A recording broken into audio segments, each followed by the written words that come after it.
বন্ধ হয়ে গেল তারাতলার ব্রিটেনিয়া কারখানা, বেকার শয়ে শয়ে শ্রমিক। কারখানা বন্ধ নিয়ে বিজেপির রাজ্য সভাপতি সুকান্ত মজুমদার বলেন, মুখ্যমন্ত্রী মমতা বন্দ্যোপাধ্যায়ের আমলেও শিল্প বিরোধী একটি ছবি তৈরি হয়েছে। যে দল তোলাবাজি করে তাদের আমলে কোনো শিল্প চলতে পারে না। মে মাসের শুরু থেকেই উৎপাদন বন্ধ ছিল, এবার লোকসভা ভোট মিটতেই বন্ধ করে দেওয়া হলো কারখানা। কাজ হারালেন কয়েকশো শ্রমিক। প্রায় 100 বছর পুরনো এই কারখানায় এবার একেবারেই ঝাঁপ পড়ে গেল। এটি শুধু কারখানাই নয়, এটি বাঙালির আবেগ ছিল। কারখানায় স্থায়ী কর্মীদের সঙ্গে রয়েছেন কিছু অস্থায়ী শ্রমিক, তারা সবাই এখন বেকার। শ্রমিকদের দাবি, যারা স্থায়ী কর্মী তারা কিছুটা ক্ষতিপূরণ পেয়েছেন, কিন্তু যারা অস্থায়ী শ্রমিক তারা কোনো টাকাই পাননি। আগামীকাল ম্যানেজমেন্টের বৈঠক রয়েছে, সেদিন বোঝা যাবে কর্তৃপক্ষ আদেও আর কারখানা খুলবেন কিনা, নাকি কারখানা স্থায়ীভাবে বন্ধ হয়ে গেল। বন্দরের জমির উপরে গড়ে উঠেছিল ব্রিটেনিয়ার কারখানা। 99 বছরের লিজে নেওয়া হয়েছিল এই জমি।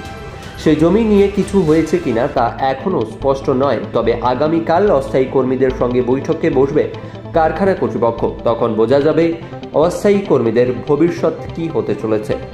কারখানার শ্রমিকদের দাবি, কারখানায় অনেক ভালো উৎপাদন চলছিল, লাভও প্রচুর হচ্ছিল।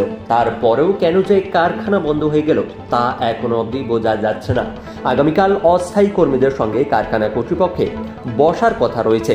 স্থায়ী কর্মীদের টাকা দিয়ে ভিআরএস দিয়ে দেওয়া হয়েছে বলে খবর আসছে এখনো অবধি। এবার এদিকে কারখানা বন্ধ নিয়ে সিপিএম এর নেতা সুজন চক্রবর্তী বলেন, খুবই দুর্ভাগ্যজনক ঘটনা। ব্রিটেনিয়া বাংলার আবেগের সঙ্গেও জড়িয়ে রয়েছে। নতুন শিল্প হচ্ছে না, তার মধ্যে আবার ব্রিটেনিয়ার কোম্পানির মতো একটি বড় কারখানা বন্ধ হয়ে গেল বাংলার বুকে। এভাবে শিল্প হারিয়ে যাচ্ছে বাংলার বুক থেকে। এটাই বাংলার দশা ও দিশা।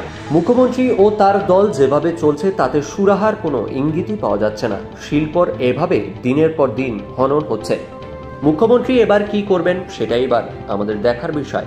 Bureau report, Indo Bangla Times business, Kolkata.